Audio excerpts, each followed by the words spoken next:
So at this point, I finished the 6-song demo. Scott Free, Matty C drive out to Fresh Meadows, Queens, New York, where I was staying at the time, to listen to the joint. And I remember they drove a minivan rental. And before listening to the demo, they wanted to go to the store. Since I knew the neighborhood, it was up to me to drive. So I drove. I'm 17. I only got my learner's permit at this time. I don't even have a full driver's license. We get pulled over. They were smoking weed. Cops smelled the weed in the car. But I guess he was in a good mood that day because I got off with a ticket for no seatbelt. So we get back to my crib. I played a demo. It was one song called Daydreaming that they really loved.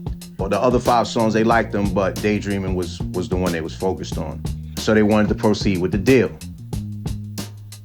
So now I'm like, oh shit. Like, I'm really about to get a deal with Loud Records. And at this time, they had Mobb Deep, Wu-Tang, Raekwon, his solo deal, Inspector Deck solo deal, and a list of other people too. We'll talk about them later. It's a lot to cover on that. I don't remember what day it was on, but I recall the meeting time was around 3 p.m. And I'm nervous as hell. Like, I'm thinking to myself, like, this is real. And I've had anxiety my whole life. Like, I've had issues with anxiety since I can remember, not even knowing what it was. You know what I mean? I got scared. Like, I was afraid of not failing. I was afraid of succeeding. I know that sounds strange, but you can have a fear of success because you've never been successful before. You don't know what that is like. So at this point, I'm not going to the meeting. Like, I'm just not going. 3 p.m. turned to 4 p.m., 4 p.m. turned to 5 p.m.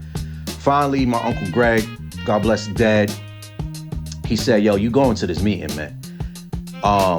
And so he dropped me off at the Loud offices. Now, lucky for me, Loud office was like a hangout. So Matty C, Scott Free, and Steve Rifkind, the CEO, they waited for me to get there.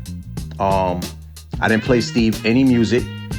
He just sat down and he looked at Matty and Free and said, you know, what are we doing? Apparently, Matty had some reservations because his response to what are we doing, I don't know, right? Steve is like, what the fuck are you talking about? Like, you've been ranting and raving about this kid for a month now. Like, what are you talking about? And Matty was like, yo, I haven't heard a hit yet. You know, on the demo, I haven't heard a hit. You know, what could be a hit song? And Free is like, yo, Daydreaming is a smash. The fuck are you talking about? We love Daydreaming. And, you know, Matty was like, I just don't know.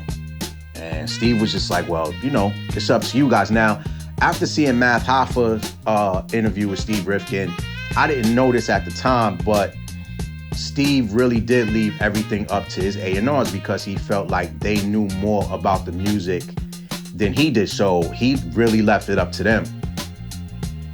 Scott Free got pissed. Scott Free has a temper. Scott Free got pissed. He punches the wall and he says, if you don't sign this nigga, I quit. And he walks out of the room. Steve and Matty look at each other.